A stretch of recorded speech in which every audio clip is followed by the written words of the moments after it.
মুহূর্তে আরো একটা বড় খবর আসছে, আপনাদেরকে জানিয়ে রাখি। অখিলগিরি তিনি যে মন্তব্য করেছেন সেই সংঘাতের জল কতদূর গড়িয়েছে অবশ্যই আপনাদেরকে জানাবো। আপনারা জানেন তিনি অভব্য আচরণ করেছেন, রুষ্ট মুখ্যমন্ত্রী। তার মন্তব্য, সেই মন্তব্যে রুষ্ট মুখ্যমন্ত্রী। আপনাদেরকে দিই একটা আপডেট, দিই বড় খবর, এই মুহূর্তের সব থেকে বড় খবর ব্রেক করছি আমরা TV9 বাংলা। কি তথ্য আসছে? মুখ্যমন্ত্রী মমতা বন্দ্যোপাধ্যায় তিনি ক্ষুব্ধ, অবিলম্বে অখিলের ইস্তফা চায় দল। এই মুহূর্তে সব থেকে বড় খবর TV9 বাংলা ব্রেক করছি আমরা। মহিলা আধিকারিককে হুমকির ইস্যুতে নড়ে চড়ে বসেছে দল। মুখ্যমন্ত্রী মমতা বন্দ্যোপাধ্যায় তিনি রুষ্ট হয়েছেন, কড়া দল। অবিলম্বে অখিলের ইস্তফা দাবি করছে দল। মহিলা আধিকারিককে হুমকির ইস্যুতে নড়ে চড়ে বসেছে দল। পিতামাতা হওয়া এখনো কি স্বপ্ন? অ্যাপোলো ফার্টিলিটির সাথে আপনার পিতামাতা হওয়ার স্বপ্ন পূরণ করুন। বিনামূল্যে পরামর্শের জন্য কল করুন 9899410685। আপনাকে জানিয়ে রাখি, মহিলা আধিকারিককে হুমকির ইস্যু এবং সেই ইস্যুতেই এবার প্রশাসনের সর্বোচ্চ স্তরে অসন্তোষ। প্রদীপ্ত আমাদের প্রতিনিধি আমাদের সঙ্গে রয়েছেন সরাসরি, প্রদীপ্তর সঙ্গে কথা বলবো। প্রদীপ্ত, এই মুহূর্তে ঠিক কি আপডেট আসছে, কি পদক্ষেপ নিতে চলেছে দল অখিলগিরির মন্তব্যের বিরুদ্ধে?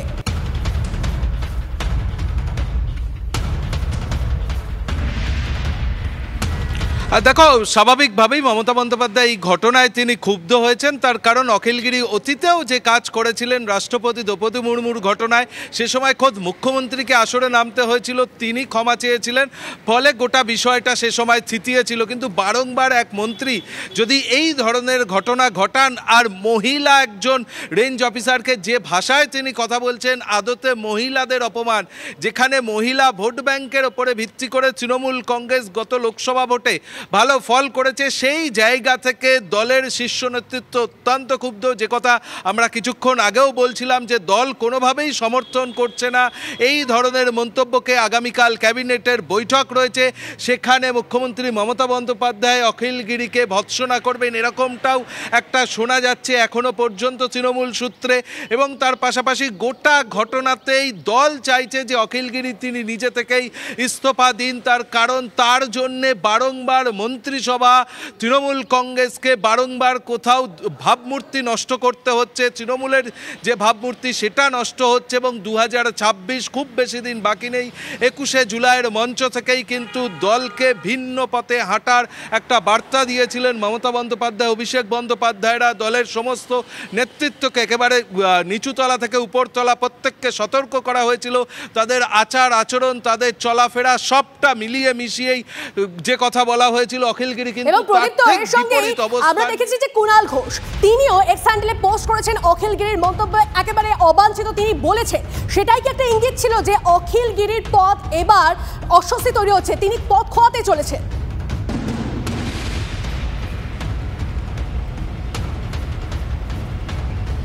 দেখো, কুণালবাবু যে কথা বলেছিলেন তাতে কোথাও একটা ইঙ্গিত স্পষ্ট ছিল। এবং কুণাল ঘোষ দলের যে শিবিরের একেবারে ক্ষমতাসীন শিবিরের একেবারে কাছের একজন মানুষ হিসাবেই পরিচিত, ফলে তিনি যে মন্তব্য করেছিলেন সেটা দলেরই মন্তব্য বলেই মনে করছেন রাজনৈতিক মহলের বিশেষজ্ঞরা। এবং সেখান থেকেই স্পষ্ট ইঙ্গিত ছিল।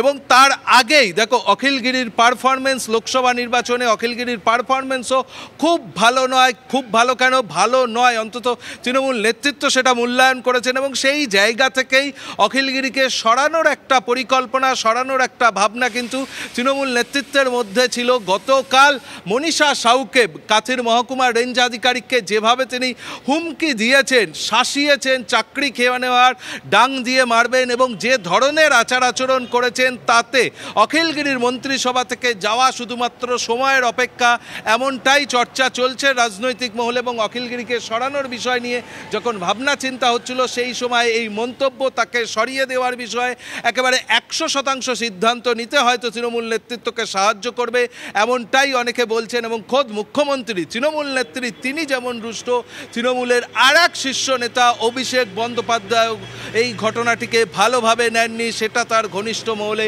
তিনি অখিলগিরির যে মন্তব্য এই মুহূর্তে তার বিপদ সেবা হয়ে দাঁড়িয়েছে। কারণ তিনি তার মন্ত্রিত্ব পদ হয়তো খোয়াতে চলেছেন, এমনটাই তথ্য আমাদের কাছে আসে। কিন্তু ঠিক কোন মন্তব্য, ঠিক কি এমন মন্তব্য করেছিলেন অখিলগিরি, শুনুন আরো একবার।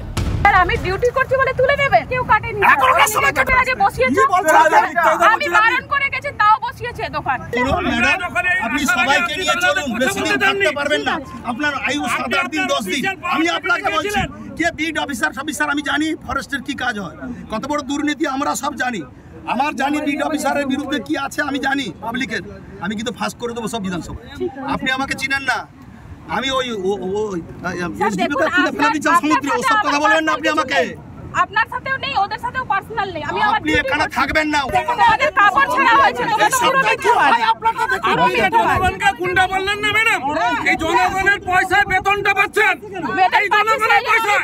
এরা গুন্ডা নয়, গুন্ডা বলে গুন্ডাগিরি অনেক কিছু করতে পারছো। ফুট আমরা নিলাম, এর ভিতরে যদি আপনি আসেন আপনি ফিরে যেতে পারবেন না। আমি আপনাকে বেশি কথা বলবেন না, আপনি একদম সরকারের সাথে সরকারি কর্মচারী মাথা নিচু করে কথা বলবেন। সরকারি কর্মচারী আমাদের কর্মচারী মাথা নিচু করে কথা বলুন। কথা বলুন। বেয়াদব রেঞ্জার, বেয়াদব এর মতন কত বড় জানোয়ার, কত বড় জানোয়ার বেয়াদব রেঞ্জার আসেনি কথা। আপনারা বাংলাতে উত্তর করে থাকেন। ভদ্রভাবে আপনাকে শোনাচ্ছিলাম অখিলগিরির করা সেই মন্তব্য, যে মন্তব্যে বিতর্কের ঝড়, যে মন্তব্য তার এই মন্ত্রিত্ব পদ যেতে পারে এমন পরিস্থিতিতে এনে তাকে দাঁড় করিয়ে দিয়েছে। কথা বলবো রাজা চট্টোপাধ্যায়, আমাদের পলিটিক্যাল ব্যুরো চিফ আমাদের সঙ্গে রয়েছেন নিউজ রুম থেকে। রাজা, এই অখিলগিরির মন্তব্য আমরা দেখেছি রাষ্ট্রপতিকে নিয়ে করা মন্তব্য, আগেও একবার দলকে অস্বস্তিতে ফেলেছে, অর্থাৎ এই প্রথমবার নয়। এবার এই সমস্ত মন্তব্যকে একদম সাপোর্ট করতে চাইছে না দল, সেটারই কি ইঙ্গিত দিতে চাইছে এবার দল? দেখো, খুব স্ট্রেট কাট বলতে গেলে সহজ কথায় অখিলগিরি মন্ত্রিসভায় আর খুব সামান্য সময়ের জন্য আছেন। এখন মন্ত্রিত্বে তার আয়ু খুব সামান্য, তার কারণ এই ব্যাপারটা সরাসরি টেক আপ করেছেন আমাদের কাছে যা খবর খোদ মুখ্যমন্ত্রী। কেন? কতগুলো কাল থেকে এই খবর আমরা টানা সম্প্রচার করে চলেছি। অখিলগিরি যা বলেছেন সেটা কোনো সরকারি আধিকারিককে, এমনি সাধারণ মানুষকেও বলা যায় না, কিন্তু যদি কেউ যদি সরকারি আধিকারিক হন তাহলে তো আরোই বলা যায় না। তিনি কর্তব্যরত একজন মহিলা অফিসারকে বলছেন যে ডাং দিয়ে মারবো। এই যে শব্দটা ডাং দিয়ে মারবো, এটা গ্রাম বাংলার মানুষ আরও ভালো বুঝবেন। এটার যে কি রেপাকাশন হতে পারে, ঠিক সেই রেপাকাশনটাই হয়েছে। একটা আধিকারিককে উনি বলছেন বেয়াদব, জানোয়ার, এগুলো আনপার্লামেন্টারি। মানে খুব সহজ কথায় বলতে গেলে আমরাও উচ্চারণ করতে পারি না, কিন্তু খবরের খাতিরে এক্ষেত্রে বলতে হচ্ছে। এই শব্দগুলোর যা গ্র্যাভিটি, এই শব্দগুলো সরকারি অফিসারকে বলা, মানে এটা যদি সাধারণ মানুষ হতেন তিনি এতক্ষণ জেলের ভেতরে বসে থাকতেন। কথা হচ্ছে খোদ কারামন্ত্রী এই কথা, তিনি প্রৌঢ়, এমন নয় যে তার কচি বয়স, দীর্ঘদিনের অভিজ্ঞতা, তিনি বলছেনটা কি করে? এটা তো কোনো সাধারণ মহিলাকেও বলা যায় না রাস্তাঘাটে। তিনি একজন মহিলা, ইউনিফর্মে ছিলেন তিনি, তাকে তিনি বলছেন। আবার যেটা সবথেকে ইন্টারেস্টিং, সেখানে পুলিশ দাঁড়িয়ে। এই ঘটনা মুখ্যমন্ত্রী প্রশ্রয় দেবেন না। আমাদের কাছে স্ট্রেট খবর, মুখ্যমন্ত্রী চাইছেন, দল চাইছে তিনি সরে যান, ইস্তফা দিন। কারণ বারবার 7 বার বলে একটা কথা আছে না, অনেকবার করে ফেলেছেন, কখনো রাষ্ট্রপতিকে নিয়ে, কখনো রাজ্যপালকে নিয়ে। হ্যাঁ, হতেই পারে, পলিটিক্যাল ডিবেট হতেই পারে, কিন্তু ভাষার ক্ষেত্রে যদি তিনি দলের মধ্যে বন দপ্তরের কোনো কোট আনকোট দুর্নীতি নিয়ে কিছু জানাতেন সেটা অন্য প্রশ্ন। তিনি দলকে এবং সরকারকে, তিনি মুখ্যমন্ত্রীকে বিড়ম্বনায় ফেলছেন। দখলদার উচ্ছেদ করার নির্দেশ মমতা বন্দ্যোপাধ্যায়ের লাইন, তিনি সেই লাইনকে ভাঙছেন। এবং যে মহিলা অফিসারকে তিনি চমকেছেন, ধমকেছেন, তিনি এই কথাই বলেছেন যে স্যার আমাকে ডিউটি করতে দিন প্লিজ, কারণ এটা মুখ্যমন্ত্রী চাইছেন। তিনি সিএম এর লাইনের বিরুদ্ধে যাচ্ছেন। তোমার মনে হয় তিনি টিকতে পারবেন? টিকতে পারতেন না, তিনি টিকতে পারবেন। তুমি আমাদের সঙ্গে থাকো প্লিজ। এই মুহূর্তে আমরা বিজেপি বিধায়ক শঙ্কর ঘোষের সঙ্গে যোগাযোগ করে ফেলেছি। শঙ্কর বাবু, আপনার সঙ্গে আগেও কথা হচ্ছিল, এই মুহূর্তের যা আপডেট আসছে, মুখ্যমন্ত্রী মমতা বন্দ্যোপাধ্যায় তিনি রুষ্ট, অখিলগিরি যে মন্তব্য করেছেন, অবিলম্বে অখিলগিরির ইস্তফা চায় দল, আপনি কিভাবে দেখছেন? দেখুন, আমি মুখ্যমন্ত্রী ইস্তফা চেয়েছেন কিনা, কিংবা উনি যতক্ষণ না পর্যন্ত ইস্তফা দিচ্ছেন, এই নিয়ে প্রতিক্রিয়া দেব না। আগামীকাল বিধানসভা খুলছে এবং সেখানে মুখ্যমন্ত্রী উপস্থিত থাকবেন। আশা রাখি মন্ত্রী হিসাবে অখিলগিরিও তিনি উপস্থিত থাকবেন। তো আমরা নিশ্চয়ই ওনাদের কাছে জানতে চাইব যে অখিলগিরির দুঃসাহস মুখ্যমন্ত্রীর অসহায়তার কারণে না মুখ্যমন্ত্রীর প্রশ্রয়ের কারণে। যতক্ষণ না পর্যন্ত ইস্তফা তার তিনি দিচ্ছেন বা তা গ্রহণ করা হচ্ছে, ততক্ষণ পর্যন্ত এই ব্যাপারে প্রতিক্রিয়া দেওয়া বিপজ্জনক। এই কারণে মুখ্যমন্ত্রী সকালে এক বলেন, বিকালে আরেক বলেন।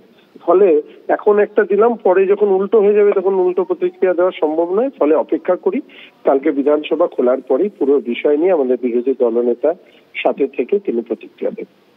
বেশ, অনেক ধন্যবাদ আমাদের সঙ্গে কথা বলার জন্য। কথা বলছিলাম শঙ্কর ঘোষের সঙ্গে, বিজেপি বিধায়ক। অর্থাৎ দাদা, তুমি যে বিষয়টা বলছিলে, একটা প্রশ্ন এই ধরনের ঘটনার পরেই বারবার করে উঠছিল, বিশেষ করে অখিলগিরির এই মন্তব্যের পর বারবার উঠছিল যে এখন অব্দি দল কেন তাকে নিয়ে কোনো অ্যাকশন নিচ্ছে না, শাসক দলের নেতা বলেই কি 7 খুন মাফ, এই ধরনের প্রশ্ন উঠছিল। কিন্তু সেটা আর নয়, তাই তিনি যে মন্তব্য করেছেন সেটাকে একেবারেই প্রশ্রয় দিচ্ছে না দল।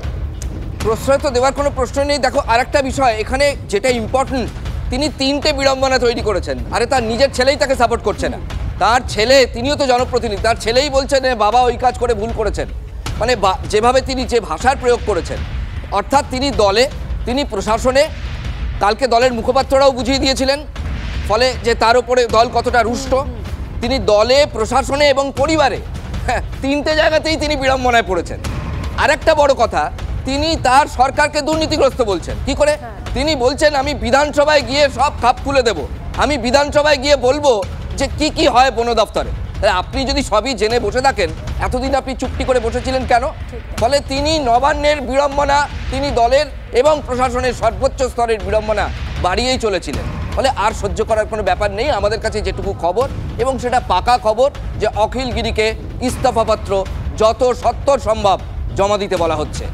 আর রাজা, সব থেকে বড় কথা, যদি দুর্নীতির কথা তিনি আগে থেকেই জানতেন, যে কথা তুমি বললে, তাহলে সেটা তো তিনি বীরবাহা হাসদাকে সরাসরি বলতেই পারতেন। সেখানে তিনি না বলে তিনি এভাবে রিঅ্যাক্ট করলেন কেন? এক্স্যাক্টলি তাই। তিনি চাপের মুখে আজকে সকালবেলাতেই তিনি কিছুটা ভুল বদলেছেন এবং তিনি বলেছেন যে আমি যে ওয়েতে রিঅ্যাক্ট করে ফেলেছিলাম সেটা আবার করা উচিত হয়নি। দেখো, এগুলো প্রিসিডেন্স তৈরি হয়ে যায়। একটা ফরেস্ট অফিসারে যিনি চাকরি করছেন, আমি ধরে নিচ্ছি তিনি হয় পিএসসির মাধ্যমে এসেছেন, কিংবা তিনি West Bengal forest service pass করে এসেছেন। তার লেখাপড়ার তো একটা মর্যাদা আছে। আপনি একজন আমলাকে রাস্তায় দাঁড় করিয়ে এভাবে অপমান করবেন? যে করেছে, ভবিষ্যতে তার রাজনৈতিক ফল পরিণতি খারাপ হয়েছে। তিনি টিকতে পারেননি। অখিলগিরি এমন কিছু বড় নন যে তিনি এই অপরাধের পর টিকতে পারেন। রাজা, প্লিজ সঙ্গে থাকো আমাদের। এই মুহূর্তে সিপিএম নেতা সুজন চক্রবর্তীর সঙ্গে আমরা যোগাযোগ করেছি। সুজন বাবু, মুখ্যমন্ত্রী মমতা বন্দ্যোপাধ্যায় তিনি এবার ক্ষুব্ধ, কড়া অবস্থান নিতে চলেছে দল। অবিলম্বে অখিলগিরির ইস্তফা চাইছে দল। অখিলগিরির যে মন্তব্য, তাকে একেবারেই প্রশ্রয় দিচ্ছে না দল। আপনারা কি ভাবছেন এই বিষয়টা নিয়ে? অখিলগিরি তো একবার করলেন না, এ তো বারবার হলো। রাষ্ট্রপতি থেকে শুরু করে বিভিন্ন ক্ষেত্রে বিভিন্ন প্রসঙ্গে এমন ভাবে কথা বলেছেন যেটা পশ্চিমবাংলার সংস্কৃতিতে একেবারে বেমানান। তৃণমূলের সঙ্গেই খানিকটা যায় বলে এতদিন তবু উনি প্রশ্রয় পেয়ে এসেছেন। কতবার প্রশ্রয় দেবে? আর তো প্রশ্রয় দেওয়ার সুযোগ নেই। এখন আইদার অফ দ্য টু, হয় উনি অপরাধ করেছেন, অতএব ওকে ইস্তফা দিতে হবে, মানে ওকে খারিজ করতে হবে। ইস্তফা দেবে কেন? খারিজ কর। মুখ্যমন্ত্রী ওকে মন্ত্রিসভা থেকে বহিষ্কার করবে, খারিজ করবে। ইস্তফা দেওয়ার প্রশ্ন তো নয়। ইস্তফা দেওয়া মানে তো অখিলগিরির ওপর ছেড়ে দেওয়া, যে ভাই আপনি একটু বুঝে সুঝে আপাতত ইস্তফা দিন, খারিজ করতে হবে। আর না হলে বলতে হবে অখিলগিরি এমন কিছু বেঠিক কাজ করেন, তাহলে দোষটা আধিকারিকের, তাহলে ফরেস্ট আধিকারিকের দুটো একদম, হয় দপ্তরের বিরুদ্ধে ব্যবস্থা নিন, তাহলে মন্ত্রীর বিরুদ্ধে ব্যবস্থা নিন। কিছু হয় না। বেশ, অনেক ধন্যবাদ আমাদের সঙ্গে কথা বলার জন্য। কথা বলছিলাম সিপিএম নেতা সুজন চক্রবর্তীর সঙ্গে। ধন্যবাদ আপাতত রাজা, ধন্যবাদ প্রদীপ্ত। এই বিষয়ে আবারও পরবর্তীতে কথা হবে। তবে এই মুহূর্তে যে বড় খবরে আমরা নজর রেখেছি এবং যে বড় খবর TV9 বাংলা ব্রেক করছে, মুখ্যমন্ত্রী মমতা বন্দ্যোপাধ্যায় তিনি ক্ষুব্ধ, তিনি রুষ্ট, কড়া অবস্থান নিতে চলেছে দল। অবিলম্বে অখিলের ইস্তফা চায় দল। মহিলা আধিকারিককে হুমকির ইস্যুতে নড়ে চড়ে বসেছে দল। প্রশাসনের সর্বোচ্চ স্তরে অসন্তোষ। অখিলগিরিকে ফোন, সুব্রত বক্সির কারামন্ত্রীকে নিঃশর্ত ক্ষমা চাওয়ার নির্দেশ। ক্ষমা চান এবং পদত্যাগ করুন, অখিলকে নির্দেশ দলের। কিন্তু এই যে অখিলগিরি এমন কি মন্তব্য করলেন আপনাদেরকে দেখাচ্ছিলাম। অখিলগিরি কি মন্তব্য করেছিলেন আপনাদেরকে শোনায়। কর্মরত মহিলা সরকারি অফিসারকে ডাং দিয়ে পেটানোর হুমকি মন্ত্রীর। একজন মন্ত্রী হয়ে একজন কর্মরত যে অফিসার, তাকে তিনি বলেছেন ডাং দিয়ে পেটাবেন। তারপরও পুলিশে অভিযোগ দায়ের হয়নি কেন? কেন বন দপ্তর অভিযোগ দায়ের করলো না এখন অব্দি? মহিলা ফরেস্ট রেঞ্জার কি মন্ত্রীর ভয়ে থানায় যেতে পারছেন না? কি বলেছেন তারা? শোনাবো আপনাদের। বেয়াদব রেঞ্জার বেয়াদব এর মতন কত বড় জানোয়ার কত বড় জানোয়ার বেয়াদব রেঞ্জার আসেনি কাছে আপনারা বাংলাতে উপর করে চলে যাবেন ভাবতে ভাবে হবে না যে ঠাকুর যে ফুলে সন্তান এইসব ডাং নিয়ে পিটাবো না তখন বুঝবেন এইসব ডাং নিয়ে পিটাবো না তখন বুঝবেন এইসব ডাং নিয়ে পিটাবো না তখন বুঝবেন বাবা যা একজন মন্ত্রী হয়ে তিনি বলছেন ডাং দিয়ে পেটাবো তখন বুঝবেন। কে কি বুঝবেন এখন আর জানা নেই, তবে দেখা যাক এবার অখিলগিরি কি বুঝতে পারেন না পারেন। তবে এই নিয়ে আমরা প্রতিক্রিয়া পেয়েছি রাজনৈতিক মহলে, ইতিমধ্যেই একটা টানাপোড়েন শুরু হয়েছে, এই নিয়ে কথা হচ্ছে, চর্চা হচ্ছে। বিজেপি বিধায়ক শঙ্কর ঘোষ এই নিয়ে কি বলেছেন আপনাদেরকে শোনাবো। এর পাশাপাশি ফিরহাদ হাকিম তার বক্তব্য আমাদের কাছে এসেছে, শুনুন। মুখ্যমন্ত্রীর ক্ষমতা নেই, এই কারণে মুখ্যমন্ত্রীর সস্নেহে প্রশ্রয়ে এরা বড় হয়ে উঠছে।